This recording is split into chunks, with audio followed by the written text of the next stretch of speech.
banyak sekali jaring pengaman yang perlu disiapkan gitu Betul. hingga tutup usia begitu. Tapi yang ingin saya tanyakan dulu ini sebelum tua sengsara secara finansial sebenarnya bagaimana sih cara orang itu dapat mempersiapkan keuangan untuk masa tua? Mengingat memang tantangannya banyak sekali apalagi dari usia-usia yang sudah produktif, yang Betul. sangat produktif begitu. Gitu. Ya, jadi sekarang ini memang banyak orang mindsetnya itu ketika masih muda atau usia produktif, dia hanya memikirkan ketika dia masa kini aja gitu ya, atau masa dia saat muda saja. Tapi dia lupa tua itu adalah suatu keniscayaan gitu, sesuatu hal yang nggak bisa apa istilahnya dibantah atau dikesampingkan gitu. Pasti setiap orang akan tua gitu ya. Bahkan banyak juga yang mati muda gitu ya. Jadi memang kita ini sebagai pribadi atau setiap orang gitu ya harus mempersiapkan hari tua gitu. Karena di hari tua itu secara kemampuan kita untuk produktif atau menghasilkan uang itu akan menjadi sangat terbatas gitu ya. Makanya di saat usia muda ini kita harus mempersiapkan sedini mungkin gitu ya untuk persiapan dana hari tua atau jaminan hari tua atau uang pensiun lah yang biasa kita kenal seperti itu. Caranya ada berbagai macam gitu ya. Yang paling simpel atau paling sederhana adalah kita menabung dalam arti untuk kita persiapkan dana pensiun gitu ya. Bisa macam-macam, kita bisa lewat produk dana pensiun lembaga keuangan, bisa juga dalam investasi, atau bisa juga dalam bentuk aset gitu ya. Jadi tergantung dari risk appetite atau profil risiko atau kebiasaan atau kesenangan dari setiap orang karena berbeda-beda gitu ya. Tapi jangan lupa selain persiapan untuk pensiun, kita juga harus mempersiapkan untuk kematian tadi seperti yang Sania bilang karena biaya hidup sudah mahal, biaya kematian lebih mahal lagi sekarang. Karena kayak kita ambil contoh untuk pemakaman saja di DKI itu sudah sangat sulit gitu ya. Kalaupun ada biayanya sangat mahal. Nah inilah yang harus dipersiapkan karena kalau tidak dipersiapkan nanti akan ahli warisnya yang menanggung. Ya kalau ahli warisnya punya dana gitu ya. Kalau enggak ini kan akan jadi masalah. Makanya kita harus mulai mempersiapkan. Idealnya memang ada 3 yang harus dipersiapkan oleh setiap orang. Pertama adalah persiapan untuk dia pensiun. Kedua adalah persiapan untuk kematian. Yang ketiga adalah sebenarnya persiapan untuk waris gitu ya. Jadi idealnya memang kita tidak membebani ahli waris, bahkan kalau bisa memberikan sesuatu ke ahli waris gitu. Oke, menarik. Oke, ini menarik sekali Mas. Ini kan kita memang harus mempersiapkan hari tua karena meninggal itu lebih mahal begitu ya daripada hidup bahkan sekarang. Nah, kira-kira strateginya apa saya sih untuk mengukur kesiapan atau agar siap finansial di masa tua? Ya, sebenarnya yang pertama yang harus kita lakukan adalah meminimalisir utang gitu ya. Kalau bisa semakin usia kita bertambah tua, utang itu semakin sedikit, kalau bisa malah nggak punya utang. Kenapa? Karena utang ini akan membebani di usia tua gitu ya. Apalagi kalau kita tidak punya penghasilan atau pendapatan yang rutin lagi. Ini kan suatu masalah yang besar, nanti mungkin bisa anaknya atau keturunannya yang menanggung. Jadi setiap kita bertambah usia, yang harus kita review adalah hutang pertama. Bagaimana caranya hutang ini akan terus berkurang bahkan habis gitu ya. Yang kedua, setelah hutang kita semakin berkurang atau habis, kita harus menghitung net worth kita atau kekayaan bersih kita. Kekayaan bersih kita apakah cukup gitu ya untuk persiapan hari tua kita gitu ya. Minimal untuk kita dan pasangan gitu ya. Syukur-syukur bisa mengcover anak atau mungkin cucu kalau bisa ada gitu ya. Nah itu bisa dihitung.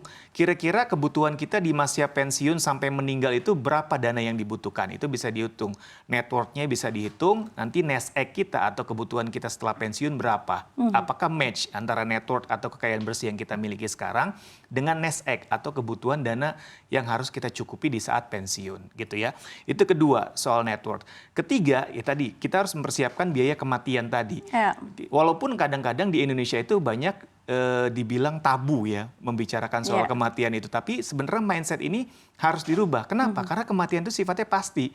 Nggak ada orang yang hidup selamanya ya. Jadi kita harusnya nggak boleh tabu.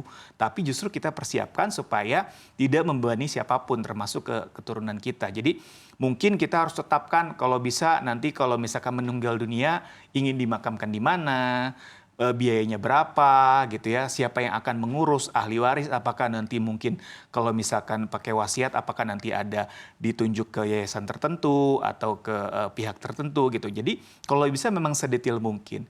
Yang terakhir yang harus kita pastikan adalah waris ya. Jadi kalau kita nanti usia sudah tua terus meninggal, mungkin kan banyaknya meninggalkan warisan gitu ya. Baik itu dalam bentuk aset fisik maupun uang gitu ya. Nah ini yang harus dibagi juga. Jadi saat masih usia produktif atau usia muda, kita mulai bagi kira-kira kita akan wariskan ke siapa. Kalau perlu kita bikin wasiat dan disahkan di notaris. Jadi ketika memang suatu waktu kita meninggal dunia, kapanpun itu yang kita nggak pernah tahu, sudah ada pembagiannya. Ini juga untuk meminimalisir konflik. Karena seringkali warisan ini jadi konflik. Ya, antar saudara, antar misalkan kerabat dan lain sebagainya. Nah, inilah yang harus kita persiapkan dan harus kita perhitungkan supaya hidup kita tua itu bahagia ya, meninggal pun tidak sengsara gitu. Betul. Ya. Mas Ai, ini menarik kalau ngomongin soal waris. Waris kan nggak melulu kita dikasih sesuatu barang dari keluarga yang meninggal begitu. Bisa juga diwariskan utang begitu ya. Apakah memang sepatutnya begitu ya para ahli waris ini juga sudah membicarakan nanti dibagi-bagi utangnya ke siapa nih, atau memang diselesaikan sebelum meninggal dunia atau di jauh-jauh hari, atau seperti apa sih Mas Ai? Iya, tadi sempat aku singgung ya di awal. Jadi idealnya memang kita itu setiap orang semakin bertambah usia atau semakin tua, kita harus semakin mengurangi utang. Kalau bisa cepat-cepat dihabisin tuh utang supaya nggak membebani ahli waris. Karena satu-satunya yang tidak bisa dihapus ketika meninggal dunia adalah hutang. Jadi tetap harus dibayarkan oleh ahli waris gitu ya, baik utang ke lembaga keuangan yang resmi maupun ke utang ke orang perorangan gitu. Bahkan di agama tertentu, saya ambil contoh Islam gitu ya. Kalau misalkan ada orang yang meninggal dunia, misalkan dia punya hutang gitu ya ke si A, si B, si C, ya dia harus lunasi ahli warisnya. Itu wajib gitu, kalau enggak ya berdosa gitu ya. Makanya memang idealnya harus dilunasi oleh orang yang bersangkutan sebelum dia masuk usia pensiun. Tapi kalau memang ternyata faktanya ternyata nggak bisa, tetap harus ada utang, ya harus dibagi ke ahli warisnya ini gitu ya. Nah, ahli warisnya inilah yang nantinya harus menanggung gitu ya. Idealnya memang akan dibagi rata. Tapi kalau misalkan dia masih punya aset gitu ya, ya asetnya dijual untuk tutup utang dulu gitu ya. Tapi yang menjadi masalah adalah kalau ternyata yang meninggal ini nggak punya aset, ya mau nggak mau harus ditanggung oleh ahli warisnya secara tanggung renteng gitu ya. Itu tinggal dibicarakan lagi dari ahli warisnya mau nanggung misalkan tanggung renteng bersama atau siapa lebih besar, itu kan bergantung kesepakatan keluarga. Namun memang kalau wasiatnya ditentukan oleh yang meninggal ini, sisanya adalah hutang, ini yang jadi masalah gitu. Kadang-kadang ahli warisnya ada yang menerima, ada yang enggak gitu.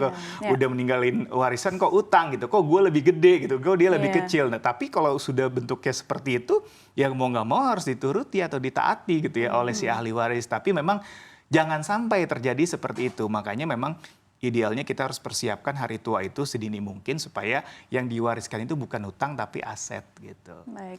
Oke, Mas Ai, kemudian kalau kita lihat nih kan setiap negara punya sistem pensiun yang berbeda-beda begitu ya. Nah, kalau di Indonesia sendiri, apakah bisa sistem pensiun yang ada di negara ini kita jadikan atau kita maksimalkan nih untuk mencapai financial freedom di masa tua?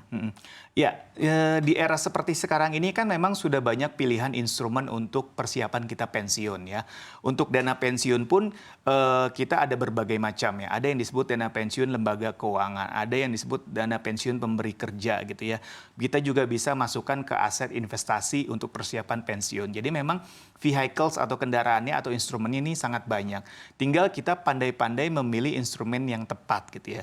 Jadi kita tuh nggak mesti harus memanfaatkan dana pensiun aja gitu ya Sania. Misalkan let's say kita nabung aja di DPLK gitu ya untuk persiapan hari tua. Nggak mesti. Boleh kita combine dengan misalkan invest di saham, invest di obligasi jangka panjang, atau invest di reksadana. Boleh-boleh saja gitu ya.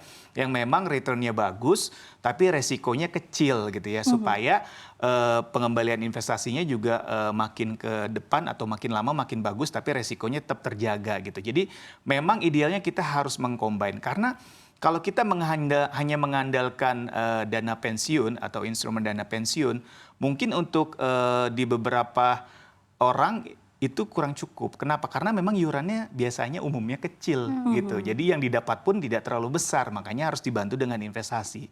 Lain halnya kalau memang dia punya kesadaran untuk menabung uang pensiunnya dengan jumlah yang besar. Tapi kan kembali lagi setiap orang kemampuan keuangannya akan berbeda-beda ya gitu ya. Jadi kalau misalkan ternyata kemampuan keuangannya masih kecil, ya dia harus bantu dengan instrumen lain, misalkan investasi gitu ya. Supaya hasil yang didapat itu bisa lebih besar dan bisa memenuhi kebutuhan dia pensiun sampai dia meninggal dunia gitu.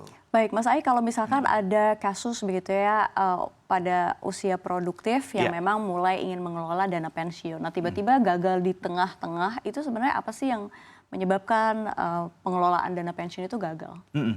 Ya, sebenarnya dana pensiun itu juga kan pasti instrumen portofolionya bermacam-macam ya. Misalkan kita pilih dana pensiun A gitu ya. Iya. Oleh si dana pensiun A ini kan nanti diinvestasikan lagi dana kita kan di portofolio apa gitu. Apakah obligasi, apakah saham, ataukah reksadana. Tapi umumnya memang kalau untuk instrumen dana pensiun ini akan dialokasikan atau diinvestasikan ke instrumen yang konservatif atau moderat. Jadi yang resikonya kecil, untuk jangka panjang returnnya besar gitu ya. Nah, makanya kita sebagai orang yang mengumpulkan dana pensiun, kita harus tahu nih, Saf, kita naruh di produk A ini underlying asetnya apa gitu ya, supaya kita tidak beli kucing dalam karung gitu ya, supaya kita juga tidak kecewa gitu. Kok udah berapa lama dananya nggak bertambah-tambah signifikan, bahkan malah berkurang gitu ya. Karena ada juga yang memang seperti itu. Tapi makanya di awal sebelum kita menaruh dana, kita harus tahu dulu dia menginvestasikannya di mana. Atau duit kita tuh ditaruh di mana gitu. Supaya kita tahu potensi keuntungannya berapa, resikonya seberapa besar gitu ya. Selain itu, kita juga harus tahu kredibilitas lembaganya. Karena biasanya untuk pensiun ini kan untuk jangka panjang ya. Jarang orang nabung pensiun tuh udah deket-deket pensiun gitu. Biasanya dari jauh-jauh hari. Nah, kita harus tahu nih, jangan-jangan nanti 10 tahun lagi atau 5 tahun lagi tutup nih perusahaannya. Itu juga harus kita pertimbangkan. Jadi memang kalau bisa kita invest atau taruh dana pensiun di lembaga yang sudah terbukti secara jangka panjang dia kuat, sehat gitu ya. Manajemennya bagus. Itu juga penting juga gitu. Jangan sampai ke perusahaan-perusahaan yang memang belum jelas gitu ya track recordnya, apalagi baru berapa tahun tutup gitu ya, karena banyak juga yang seperti itu. Karena dana pensiun ini untuk long term, bukan untuk short term, makanya kita harus benar-benar pertimbangkan dengan sangat baik, jangan sampai nanti putus di tengah jalan gitu. Selain juga kita juga harus konsisten. Kalau misalkan let's say kita nabung 500.000 per bulan, ya kita harus konsisten, nggak boleh ada berhenti gitu. Ketika berhenti pasti nanti akan perkembangannya terganggu gitu.